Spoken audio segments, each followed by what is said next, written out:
What's up, guys? Welcome to the first and maybe only episode of Whiteboarding with Arjun. I'm Arjun. Here's my hand. Today we're going to be talking about the theft that is inflation plus taxation, how they work together to steal your substance. And this topic is not really talked about. A lot of people talk about inflation, and a lot of people talk about taxation. And the two entities in our society or economic system that cause these two things are separate. So they're not really talked about together very much. And a lot of finance people that, you'll see them talk, I'm sure you've heard people talk about inflation and taxation, and, you got to employ strategies to avoid them or beat inflation or reduce taxation and that kind of thing. But most finance people don't go far enough into the discussion to get you to realize that this is basically a legalized form of theft from you. And I don't know if it's that they don't realize it themselves or they're told not to talk about it. It's not something that if you were, pulling the levers of monetary policy or collecting taxes from people, you wouldn't want people to know about this because, it causes you to wake up and then you start asking questions and et cetera. And then at the end of the day, you ask yourself, wait a minute. This is, they're stealing from me. This is theft. This is really bad, right? And, then the revolution starts and the people that are in power, they lose their power, right? So we're going to talk about this. And in order to do this, we're going to use an example, okay?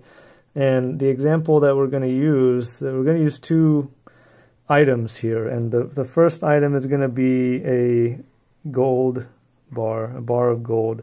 And this is it's a representation of something. It doesn't necessarily have to be gold. It can be anything. It can be, a classic car, a collectible item. It could be a thing of bread, anything that has a value that you can buy and sell. Okay, so here we have a gold. We're going to use a gold bar, okay, and color it in with a little bit of yellow. And the other item that we're going to use is the currency, right? The fiat currency that we use here is what I'm talking about. This is the kind of the fake money that doesn't have any inherent value to it other than the value that we perceive, right? Its value is set kind of arbitrarily by certain, institutions and organizations. It's what we use in the fractional reserve banking system here. Okay, so we have these two things. We have a gold bar and we have a dollar. Okay, so now let's say that this is the situation that we have at some time. At the beginning of time in our example, we have these two things. Okay, and you probably know that you can buy and sell the gold. You can buy a gold for a certain amount of money. So let's say that today, if you wanted to buy this gold, you could buy the gold for, you could make this transaction happen for $1,000, okay? Again, it's just an example. That's not what the price of gold is right now, right? So let's say, some time goes past and after some time, right, you look at what you have and you still have the gold. Oh man, my drawing is all messed up here, but it's still the same gold, okay guys? You still have the gold left, right? And let's say that, this is maybe 20 years later or something like that, but time equals T1, okay? Some time has passed, you still have the gold. Now what about for the money, the dollar, the currency that you have? Well, you still have exactly the same amount of dollar, right? You can still have the same physical amount of money that you're going to hold in your hand, but from what you know about inflation, the buying power, we have to introduce the concept of buying power when we're talking about the dollar, right? Because over time, the buying power of this dollar decreases. So you don't technically, you technically still have this amount of money. If you had $10 here, you still have $10 here, but the buying power that you have is, let's say that it's only half of it. Let's say that inflation has caused the buying power of the dollar that you have to be cut in half. Okay? So now let's say, let's take the example here. At time equals 0, at this point in time you bought gold, you spent $1,000 on the gold. Okay? Now, after some time, you say, okay, now I want to sell this gold, right? So if you want to sell gold at this point in time now, what price are you going to get for it? Well, the buying power of the dollar has been cut in half. So if you were going to buy this same amount of gold, you would pay $2,000, right? It would be twice as expensive as up here. But now you're selling it, so instead of paying for it, you get $2,000,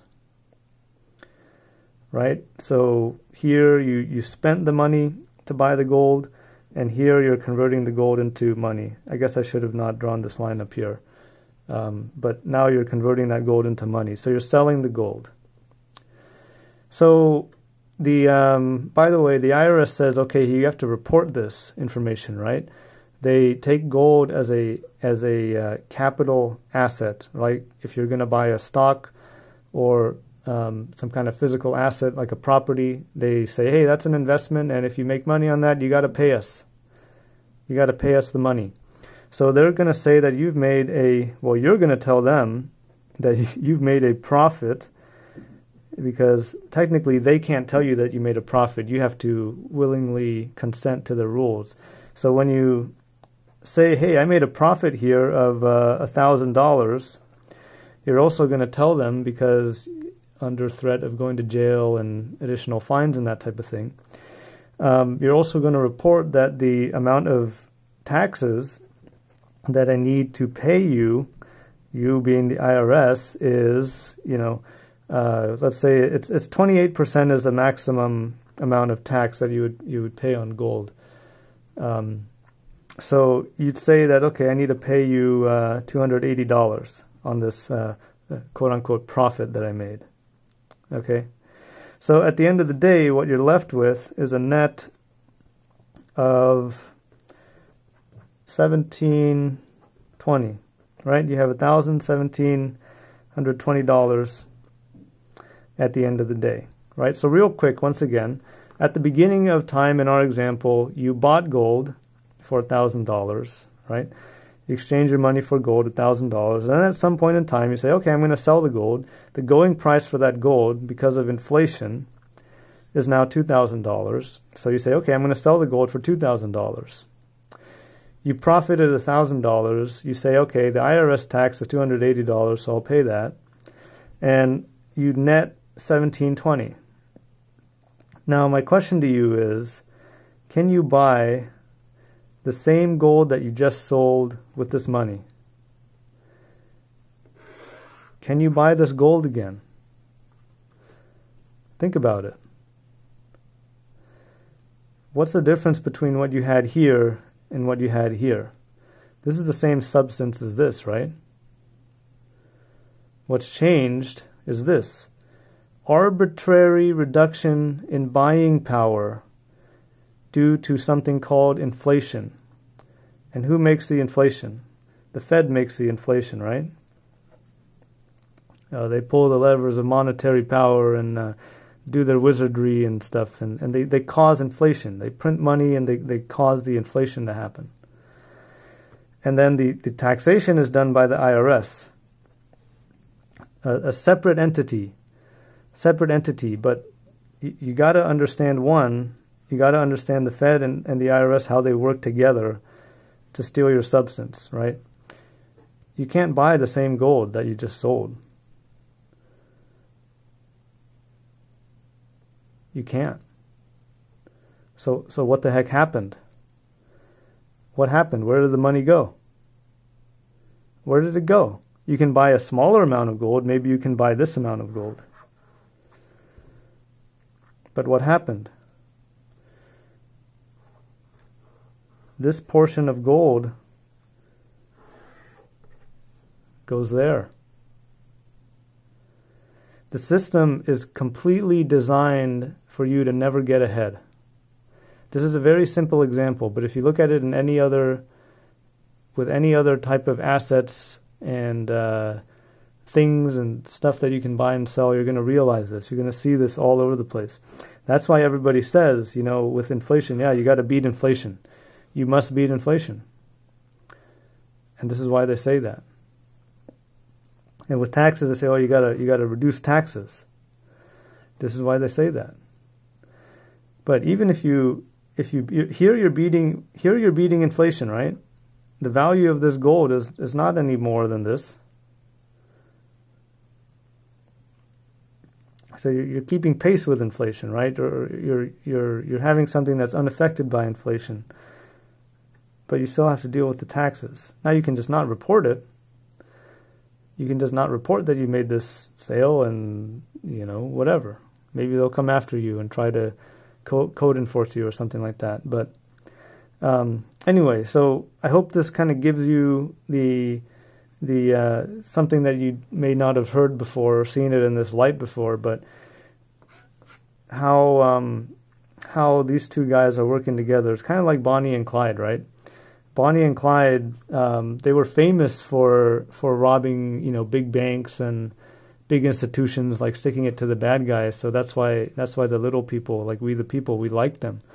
Like we looked up to them in a way. But if you really look at the people that they were really stealing from, it was from small business owners, right? Like gas stations or small shops or that kind of thing. So the actual substance that they were stealing from was from the small people. So anyway, that's it. Hope you enjoyed this first and maybe the only episode of Whiteboarding with Arjun. See you next time, maybe. Bye.